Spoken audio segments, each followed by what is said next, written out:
Hello dear students, देखिए जो आज का हमारा टॉपिक है नाइन्थ साइंस जो हमारी चल रही है एनसीईआरटी बुक की, और जो हमारी हरियाणा बोर्ड की बुक है साइंस, उसका हम आपकी ही लैंग्वेज में थोड़ा सा सरल करके और अच्छे तरीके से, एक बेहतर तरीके से आपके सामने एक्सप्लेन करने की कोशिश कर रहे हैं, ताकि आपको एनसीईआरटी की बुक है या अपनी जो हरियाणा बोर्ड की बुक है साइंस की, वो अच्छी तरीके से समझ में आ जाए। तो इस कड़ी में हमारा जो आज का टॉपिक रहेगा, आप जैसे स्क्रीन पर देख रहे हैं, लेसन का नाम हमारे पास है, क्या हमारे आसपास के पदार्थ शुद्ध हैं, is matter around us are pure.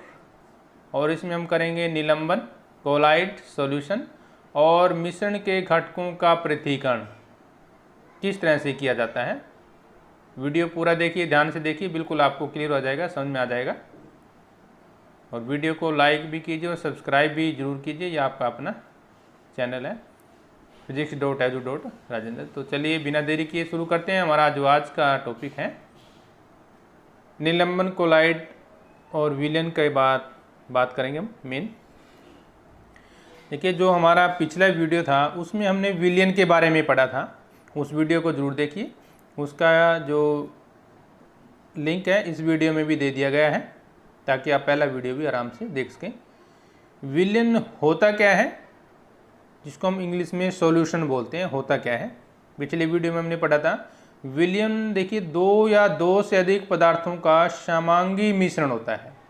मतलब समांगी का मतलब जब दो पदार्थों को मिला दें और वो एक दूसरे से अलग ना दिखाई दे। जैसे हम पानी में नमक घोलते हैं तो नमक और पानी बिल्कुल आपस में मिक्स हो जाते हैं, तो इस तरह का हम जो पदार्थ होते हैं उसको हम विलयन बोलते हैं। काफ़ी एग्जाम्पल देखते हैं हम अपने लाइफ में, घर में नींबू का पानी होता है, सोडा जल होता है, ये कुछ ऐसे उदाहरण हैं जो हमारे पास विलयन के उदाहरण हैं। और देखिए केवल द्रव ही नहीं, ठोसों में भी हम इस तरह के एग्जाम्पल देख सकते हैं। जैसे हम मिश्र धातुएं बनाते हैं, सोने में हम पीतल मिलाते हैं तो नहीं पता चलता, हाँ, लेकिन कुछ केमिकल विधियाँ होती हैं जिसकी सहायता से हम इनको डिफ्रेंशिएट कर सकते हैं। और देखिए वो विलयन की एक खास बात और होती है, उसके कण पूरे के पूरे पदार्थ में एक जैसे स्वरूप के होते हैं। मतलब जैसे नींबू का पानी आप बनाते हैं, ये नहीं है भी नींबू का जो गिलास में पानी है ऊपर टेस्ट अलग होगा, नीचे अलग होगा, तो सारे के सारे पार्टिकल एक दूसरे से बिल्कुल मिल जाते हैं। इसके बाद हमने विलयन के जो गुण किए थे, रिवाइज कर रहे हैं हम। विलयन एक समांगी मिश्रण होता है, और विलयन के कण में जो साइज होता है, यानी कि जो व्यास होता है, डायमीटर होता है उसका, वो हमने पढ़ा था 1 नैनोमीटर होता है। 1 नैनोमीटर उसका साइज होता है, विलयन के कणों का साइज होता है, याद रख लीजिए। और 1 नैनोमीटर में कितने मीटर होते हैं? नैनोमीटर 9, इसलिए 10 की शक्ति 9 मीटर होते हैं 1 नैनोमीटर में। और बहुत ही छोटे होते हैं जिसको हम अपनी आंखों से नहीं देख सकते। इतने छोटे आकार के कारण विलयन के कण गुजरी प्रकाश की किरणों को नहीं फैलाते, इसलिए विलयन में प्रकाश का मार्ग दिखाई नहीं देता कभी भी जब विलयन समांगी होता है। छानने की विधि के द्वारा विलय के कणों को हम अलग भी कर सकते हैं, लेकिन उसके लिए कुछ खास मेथड हमें अपनाने पड़ते हैं। जो हमारा सिंपल मेथड है, यानी कि सिंपल छानने से उनको अलग नहीं कर सकते, ये आप ध्यान रखेंगे। फिर हमने पढ़ा था, देखिए विलयन की सांद्रता क्या होती है। सांद्रता का मतलब होता है घनापन। जैसे मान लो एक गिलास पानी में 1 चम्मच नमक मिला दें तो उसकी सांद्रता कम होगी, यानी कि घनापन कम हो गया ना नमक का। और यदि हम ज़्यादा मिला दें, 2-3 चम्मच मिला दें, तो उसकी सांद्रता बढ़ती जाएगी। ये है हमारा सांद्रता, हम किस तरह से डिफ्रेंशिएट करते हैं। तो और आज का जो हमारा टॉपिक है वो है निलंबन क्या है। व्हाट इज सस्पेंशन, इंग्लिश में बोलते हैं सस्पेंशन क्या है, निलंबन। देखिए निलंबन का मतलब यदि हम देखें, सस्पेंड यूज करते हैं, भी सस्पेंड कर दिया, उसका निलंबन कर दिया, ठीक है ना। तो उसके अर्थ में और उसके इसके अर्थ में काफ़ी डिफरेंस होता है। हमने देखिए जो पिछला जो क्रियाकलाप किया था, पिछले वीडियो में जो हमने क्रियाकलाप किया था उसमें हमने क्या देखा था, जो क्रियाकलाप 2.2 है उसमें आप जो हमारे एनसीईआरटी की बुक है उसमें भी देख सकते हैं। जो क्रियाकलाप 2.2 था उसमें हमने क्या किया था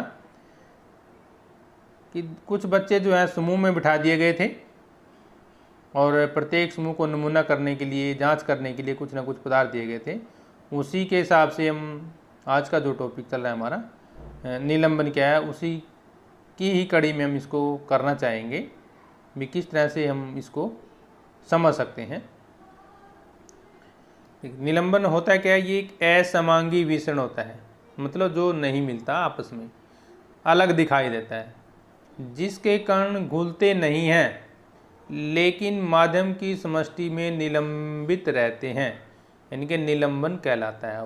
वो क्या कहलाता है? निलंबन। जिसमें विलेय पदार्थ के कण नहीं घुलते बल्कि माध्यम की समष्टि में निलंबित रहते हैं और इन निलंबित कणों को आँखों से आसानी से देखा जा सकता है। दूसरे शब्द में वैसा घोल जो ठोस में परिक्षेपित हो जाता है निलंबन कहलाता है। ठीक है ना। निलंबन के कणों को देखिए हम नंगी आंखों से नहीं देख सकते, आंखों से देख सकते हैं। जो निलंबन के कण होते हैं उसको हम नंगी आंखों से आराम से देख सकते हैं। ठीक है ना। निलंबन के गुण क्या होंगे, प्रॉपर्टी क्या होंगी निलंबन की? नंबर 1, यह एक विषमांगी मिश्रण है। विषमांगी का मतलब जिसमें कण अलग अलग दिखाई देंगे। जैसे मान लो हमारे पास ये पानी है, पानी में हम रेत मिलाएंगे तो वो सारे का सारा अलग अलग दिखाई देगा ना, इसमें सारे का अलग अलग दिखाई देगा, इसलिए इसको बोलेंगे विषमांगी है। और इनको आंखों से देखा जा सकता है, बिल्कुल नंगी आंखों से देखा जा सकता है। ये निलंबित कण प्रकाश की किरणों को फैला देते हैं जिससे मार्ग स्पष्ट दिखाई देता है। दृष्टिगोचर का मतलब साफ साफ दिखता है प्रकाश का मार्ग। जब इसे शांत छोड़ देंगे तो जो उसके अंदर कण होते हैं वो नीचे की ओर बैठ जाते हैं। जैसे मान लो रेत में पानी मिला दें या पानी में हम रेत मिलाते हैं तो थोड़ी देर पानी को रख दो तो रेत क्या नीचे बैठ जाता है और पानी ऊपर रह जाता है, तो उसको हम फिर निथार सकते हैं अच्छे अपने तरीके से। ठीक है ना। निलंबन के कणों को नंगी आंखों से देखे जा सकते हैं, ये नेक्स्ट पॉइंट हो जाएगा हमारे पास। ठीक है। ये निलंबित कण प्रकाश की किरणों को फैला देते हैं जिससे उनका मार्ग भी आसानी से दिखता है कि जिससे निलंबन हो रहा है यहाँ पर। तो निलंबन के कण नीचे की ओर बैठ जाते हैं और निलंबन अस्थायी होता है। निलंबन के कणों को छानन विधि द्वारा मिश्रण से अलग किया जा सकता है। क्लियर है। अब बात करेंगे कोलाइडी विलयन की। कोलाइडी विलयन क्या होता है, देखिए जो हमारे पास समांगी और विषमांगी दोनों के बीच का जो मिश्रण है उसको बोलते हैं कोलाइडल सॉल्यूशन, कोलाइड विलयन बोलते हैं। ये ध्यान रखेंगे, कोलाइड विलयन कहलाता है। कोलाइड विलयन के कण निलंबन के कणों की अपेक्षा आकार में छोटे होते हैं और ये समांगी मिश्रण प्रतीत होता है लेकिन होता नहीं है। समांगी प्रतीत होता है लेकिन समांगी नहीं है। देखिए जैसे दूध है, दूध भी हमारा एक कोलाइडी विलयन है। शेविंग क्रीम है, जेल है। कोलाइड के कण निलंबन की कणों की अपेक्षा छोटे परंतु विलयन के कणों की अपेक्षा बड़े होते हैं, परंतु कण नंगी आंखों से दिखाई नहीं देते। कोलाइड विलयन के कण प्रकाश की किरण को फैला देते हैं, अर्थात जब प्रकाश की किरण एक कोलाइड विलयन से गुजरता है तो प्रकाश का पथ जो है दृष्टिगोचर होता है, साफ साफ दिखाई देता है। और इसके गुण धर्म क्या होंगे? एक, ये विषमांगी मिश्रण है। कोलाइड के कणों का आकार इतना छोटा होता है कि पृथक रूप से आंखों से नहीं देखे जा सकते और इतने बड़े होते हैं कि प्रकाश की किरण को फैलाते हैं और उसके मार्ग को दृश्य बना देते हैं। अभी हम इसका देखेंगे। जब इनको शांत छोड़ दिया जाता है तो ये कण तल पर बैठ जाते हैं, अर्थात स्थायी हो जाते हैं।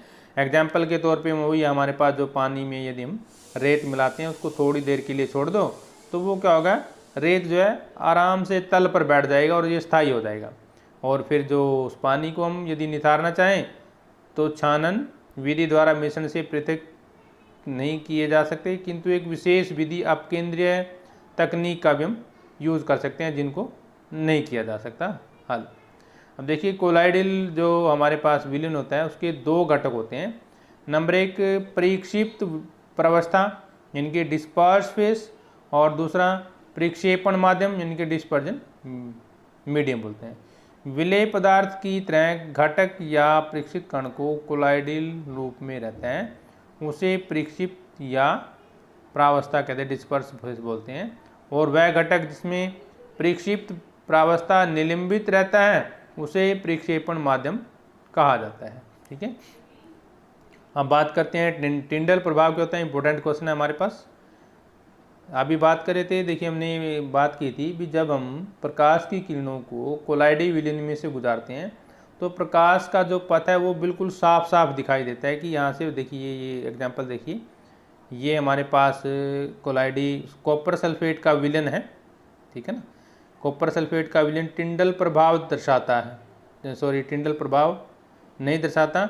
दूध तथा पानी का मिश्रण टिंडल प्रभाव दर्शाता है। जो ए है हमारे पास, ये क्या है हमारे पास, कॉपर सल्फेट का विलयन है। इसमें से देखिए जब प्रकाश की किरण गुजारेगी तो वो नहीं दिख रहा, लेकिन उसके नेक्स्ट में हमने क्या रख दिया, दूध तथा पानी का मिश्रण टिंडल प्रभाव दिखाता है। बिल्कुल प्रकाश का जो रास्ता है वो दिख जाएगा भी, प्रकाश यहाँ से गुजर के जा रहा है। ये एग्जाम्पल आप घर पर भी, टिंडल प्रभाव।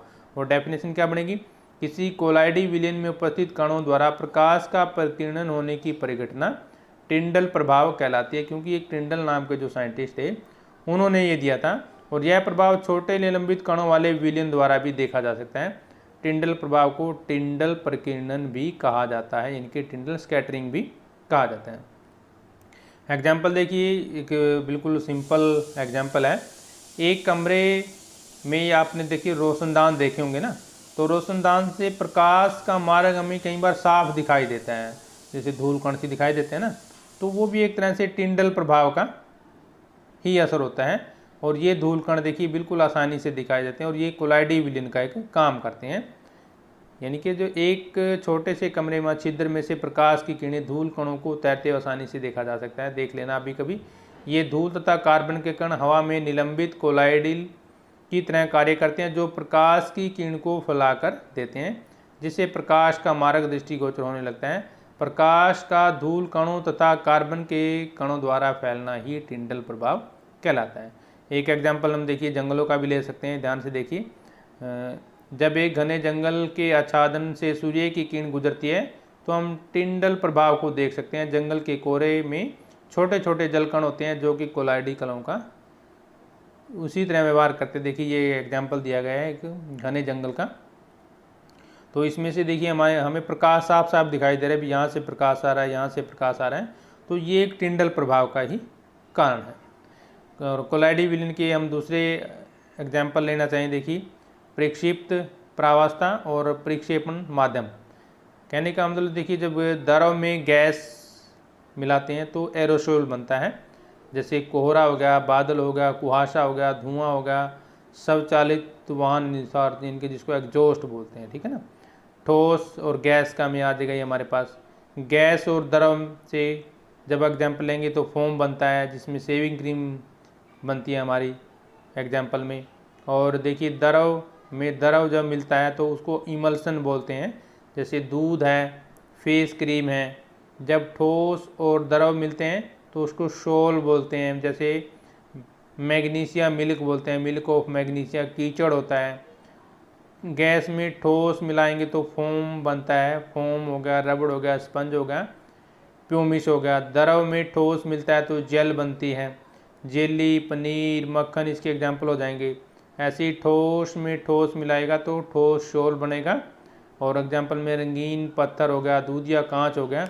ये इस तरह के कुछ एग्जाम्पल हैं हमारे पास जो दिखाते हैं हमारे पास कोलाइडी विलयन के, जो हमारी प्रशिक्षित बोलते हैं, जिसको हमने प्रशिक्षित प्रावस्था बोला है और प्रक्षेपण माध्यम बोला है। तो ये उसके हमारे पास एग्जाम्पल हो जाएंगे।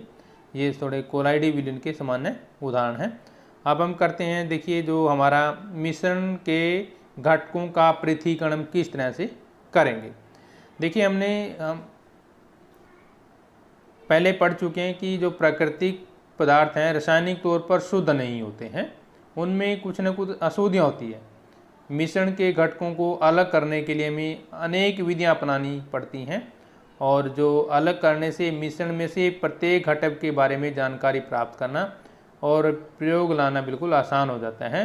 क्योंकि जो हमारे पास विषामांगी मिश्रण है वो साधारण भौतिक क्रिया के द्वारा हम उसको अलग नहीं कर सकते। भौतिक क्रिया का मतलब जैसे हाथ से निकाल दिया, छन्नी से निकाल दिया, तो कुछ चीज़ों को हम निकाल सकते हैं, लेकिन विषमांगी में हम ऐसा नहीं कर सकते। तो ऐसी क्रियाओं को हम अलग करने के लिए अलग अलग टेक्निक का यूज़ करते हैं और उन्हीं के बारे में हम पढ़ेंगे। तो होता क्या है, विषमांगी मिश्रण के जो घटक हैं साधारण विधियों से अलग नहीं कर सकते, जैसे हाथ से चुनकर, छन्नी से छानकर, परंतु कई मिश्रणों को, घटकों को विशेष तकनीक के द्वारा भी अलग किया जा सकता है। जैसे अपकेंद्रीकरण विधि होती है, सेंट्रीफ्यूगेशन जिसको हम बोलते हैं, उसके बारे में भी बात करेंगे थोड़ी देर में। देखिए, हमने जो रंग वाले घटक डाई को नीले अथवा काले रंग की स्याही से पृथक कर सकते हैं, एक क्रियाकलाप भी हम इसके लिए करेंगे। पहले देखिए हम थोड़े से कर लेते हैं हाथ से चुनकर। तो हाथ से चुनकर भी हम कई अवांछनीय पदार्थों को हम अलग कर सकते हैं, जैसे चावल में मिट्टी के कण होते हैं या कुछ भी दूसरा पदार्थ हो, हम घर पर भी देखते हैं, तो हम हाथों से उसके जो जीरी के, धान के जो साबुत बीज होते हैं उसको निकाल देते हैं और चावल को अलग कर लेते हैं। कंकड़ पत्थर होते हैं उसमें से वो निकाल देते हैं। तो ये विधि हो जाती है हाथों से चुनकर, जो कि हम लगभग घरों में यूज़ करते हैं। और दूसरी देखिए चालन या छानना, शीविंग जिसको बोलते हैं। देखिए आटा हम जो है छान कर यूज़ करते हैं।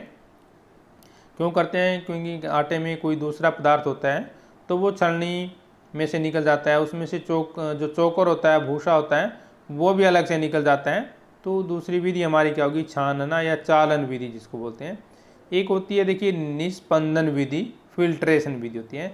चाय जब हम बनाते हैं घर में तो पत्तियों को निस्पंदन विधि के द्वारा किया जाता है, या चालन विधि का ही एक रूप है, परंतु इस निस्पंदन विधि द्वारा तरल मिश्रण से अवांछनीय पदार्थों को अलग किया जाता है।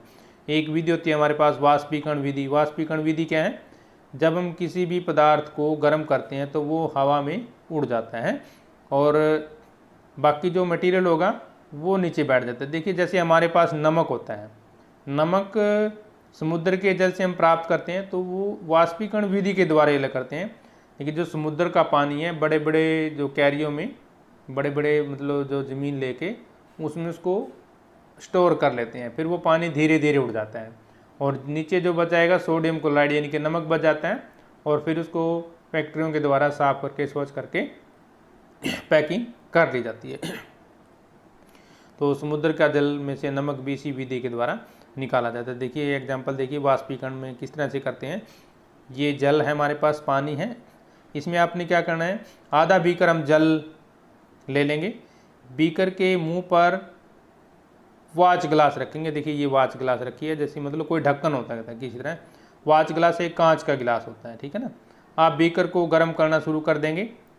हम स्याही के प्रत्यक्ष रूप से गर्म नहीं करना चाहते। आप देखेंगे कि वाच ग्लास में वाष्पीकरण हो रहा है। देखिए वाष्पीकरण हमें दिख रहा है, देखिए ये वाष्पीकरण निकल रहा है, हमारे पास वाच ग्लास है, इसमें स्याही रखी गई है और ये वाष्प बन के उड़ रहा है। वाष्पीकरण होने तक गर्म करना जारी रखते हैं। जब वाच ग्लास पर कोई परिवर्तन नहीं दिखता तब उसे गर्म करना बंद कर देंगे। और इसे अब ध्यान से देखिए इसमें होता क्या क्या है। तो हम पाते हैं कि स्याही जल में रंग का एक मिश्रण है और इस तरह से हम विलायक से विलय को वाष्पीकरण विधि के द्वारा अलग कर सकते हैं, इस तरह से निकाल सकते हैं। जो इसमें इंक होगी वो निकल जाती है। ये देखिए हमें चित्र दिखाया गया है, इसमें हमने जो अभी पॉइंट किए हैं तो ये हम कर सकते हैं। दूध से क्रीम कैसे निकालेंगे? दूध से क्रीम, आजकल हम बाज़ार में संपूर्ण, full tone, cream tone, double tone, इस तरह की जो है पॉलीथीन के पैक आते हैं बाज़ार में, टेट्रा पैक आते हैं और इनमें वसा भी जो है अलग अलग मात्रा में होती है। वसा का मतलब चिकनाई, घी की मात्रा अलग अलग होती है, तो उसके लिए अलग अलग हमें पैसे भी चुकाने पड़ते हैं। तो इस तरह की विधि को हम करने के लिए क्या करेंगे, इसके लिए हम एक क्रियाकलाप करेंगे। तो पहले हम कर लेते हैं अपकेंद्रीकरण विधि की डेफिनेशन क्या है। एक तकनीक है जिसमें मिश्रण के ठोस तथा भारी कण तल में बैठ जाता है तथा हल्के द्रव घटक के रूप में ऊपर तैरने लगते हैं। इस तकनीक प्रक्रिया में मिश्रण को एक मशीन के द्वारा, जिसे अपकेंद्रीय यंत्र कहा जाता है, इसमें मिश्रण डालकर तेजी से घुमाया जाता है और इसे भारी कण अपकेंद्रीय बल का काम करता है। वही केंद्र पर पास तल बैठने लगता है तथा हल्के घटक द्रव में ऊपर तैरने लगते हैं। कहने का मतलब क्या है, जैसे हम घर में दूध बिलोते हैं ना, तो वो हमारे पास सेंट्रीफ्यूगल मशीन होती है, एक बार सेंट्रीफ्यूगेशन की एक मशीन होती है, दूध में उसको डालते हैं और उसको घुमा देते हैं। तो ऐसा करने से क्या होगा, जो हल्के कण हैं वो ऊपर तैरने लगते हैं और भारी कण नीचे बैठ जाते हैं। घी जो है लस्सी से हल्का होता है, इसलिए वो तो ऊपर आ जाएगा और बाकी जो लस्सी होगी वो नीचे बैठ जाती है, दूसरे पदार्थ भी नीचे बैठ जाते हैं। सबसे अच्छा एग्जाम्पल हमारे पास यही है। इसके लिए हम अगर आप क्रियाकलाप करना चाहते हैं तो किस तरह से करेंगे, देखिए। कोलाइडी विलयन के कण इतने छोटे हैं कि उन्हें छानन या निस्पंदन की प्रक्रिया के द्वारा अलग नहीं किया जा सकता है, अतः कोलाइड विलयन घटकों को अपकेंद्रीय विधि के द्वारा इसको अलग करते हैं। तो इसमें जब अनुप्रयोग क्या लेते हैं, देखिए हम प्रयोगशाला में रक्त और मूत्र की जांच करते हैं, डेयरी तथा घर में क्रीम से मक्खन निकालते हैं, ठीक है ना। अब इसमें देखिए एक दूसरा बल हमारे पास केंद्राभिसारी बल, जो हमने लेसन नंबर जो ग्रेविटेशनल वाला था उसमें पढ़ा था। इसमें जो कण होते हैं दूध में उपस्थित वसा के ठोस तथा बारीक कण केंद्र में जल मतलब जाएंगे, जैसे तल में बैठने लगते हैं और दूध में उपस्थित हल्का द्रव होगा जैसे जल आदि ऊपर तैरने लग जाते हैं और उनको वहाँ से अलग कर लिया जाता है। अब केंद्रीकरण तकनीक का उपयोग वॉशिंग मशीन में भी कपड़ों को सुखाया जाता है, तो उसमें भी इसको हम यूज़ करते हैं। क्रियाकलाप यदि आप करना चाहें तो क्रियाकलाप भी हम इसके ऊपर कर सकते हैं, वो आप जो है हमारी जो साइंस की बुक है वहाँ से भी देख सकते हैं और इसमें हम एग्जाम्पल भी लेंगे लास्ट में किस तरह से इसको किया जाता है। देखिए यहाँ पे समस्थानिकों का भी उपयोग किया जाता है, प्रयोगशाला में यूज़ करते हैं हम, कपड़े धोने की मशीन होती है उसमें भी यूज़ करते हैं। तो काफ़ी चीज़ें हम जहाँ पर यूज़ करते हैं। नेक्स्ट विधि है हमारे पास निस्तारण या निथारना बोलते हैं।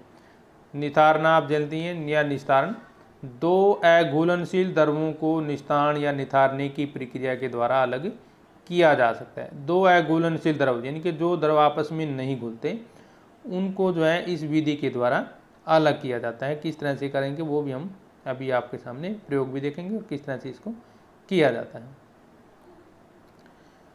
इस प्रक्रिया में मिश्रण से वैसा घटक जो हल्का होता है द्रव में ऊपर तैरता है, देखिए हल्की चीज़ें हमेशा ऊपर ही तैरती हैं, ये आप याद कर लीजिए, को सावधानी से निस्तारित कर पृथक कर लिया जाता है तथा बर्तन में भारी घटक बच जाता है और इस तरह अघुलनशील द्रव के मिश्रण को द्रवों से अलग कर दिया जाता है। सिद्धांत क्या होगा, आपस में नहीं मिलने वाले द्रव अपने घनत्व के अनुसार विभिन्न परतों में पृथक हो जाते हैं। देखिए जैसे मान लो पानी में यदि तेल मिलाएंगे हम, तो पानी में तेल नहीं मिलता तो दोनों की परत अलग अलग बन जाती है, ऊपर तेल होता है और नीचे पानी होता है। तो निस्तारण की विधि का भी इसी तरह से हम यूज़ किया जाता है और किस तरह से यूज़ करेंगे ध्यान से देखिए। इसमें हम क्या करेंगे, पृथक्करण की शीशे का बना होता है, जिसमें देखिए ये फिगर देखिए ध्यान से, इस देखिए हमारे पास ये जल है इसके अंदर, ठीक है, पानी है, इसमें मिट्टी का तेल मिला दिया और ये पृथक्करण कीप होती है हमारे पास, ठीक है ना। तो किस तरह से निकालेंगे, ये देखिए कोरक स्टॉप कोरक लगाया गया है और यहाँ से जो अलग अलग पदार्थ हैं वो अलग अलग टाइम पे निकलते रहते हैं। तो इसके लिए कीप का यूज़ करेंगे। सबसे पहले क्या करना है, हमें मिट्टी के तेल और जल के मिश्रण को एक पृथक्करण कीप में डालेंगे। पृथक्करण कीप मतलब जो अलग करने की एक कीप होती है। कुछ देर इसको शांत छोड़ दो ताकि जल और तेल की पृथक पृथक परत तैयार मतलब अलग अलग दिखाई दें, जैसे कि हमारे पास ये चित्र में दिख रहा है ना। यदि आप थोड़ी देर उसको रखोगे तो तेल अलग दिखाई देगा हमें और जल अलग दिखाई देगा। तो थोड़ी देर हमें वेट करना है जब तक ये प्रोसेस नहीं होती। फिर क्या करना है, पृथक्करण कीप के स्टॉप कोर को खोलना है और सावधानीपूर्वक नीचे वाले जल की परत को निकालना। जैसे ही तेल नीचे पहुंचे स्टॉप कोर को बंद कर दें। अनुप्रयोग, फ़ायदा क्या होगा, तेल तथा जल के अघुलनशील मिश्रण को अलग करने में इसका यूज़ किया जाता है। धातु शोधन करते हैं, देखिए धातुओं को जैसे कई बार जैसे हमारे पास लोहा है उसमें अलग अलग तरह के पदार्थ होते हैं, मिट्टी भी होती है, धूल कण भी होती है, उनको निकालने के लिए भी इस विधि का यूज़ किया जाता है। भट्टे की जिनिस स्लैब पर पिघला हुआ लोहा शेष रह जाता है जब उसको हम गलाते हैं, इस तरह से हम करते हैं। और इसमें देखिए सिद्धांत क्या चलेगा हमारे पास, सिद्धांत आपस में नहीं मिलने वाले द्रव अपने घनत्व के अनुसार विभिन्न विभिन्न परतों में पृथक हो जाते हैं। तो ये इसका हमारे पास सिद्धांत रहेगा। और देखिए ये जो विधि हमारे पास जो अभी हमने की है, समस्थानिकों के उपयोग वाली जो विधि की है, तो उसका जो हम प्रयोग करते हैं कई तरीके से उसको यूज़ कर सकते हैं। उसका भी हम नेक्स्ट वीडियो में जो हमारा वीडियो होगा उसमें बिल्कुल अच्छे तरीके से इसको रिवाइज करेंगे। तो ये हमारा वीडियो चल रहा है पदार्थों का पृथक्करण। नेक्स्ट वीडियो में हम पूरी डिटेल लेंगे, जो बाकी हमारे पास थोड़ा सा टॉपिक बचता है। तो नेक्स्ट वीडियो ज़रूर देखिए, तब तक हम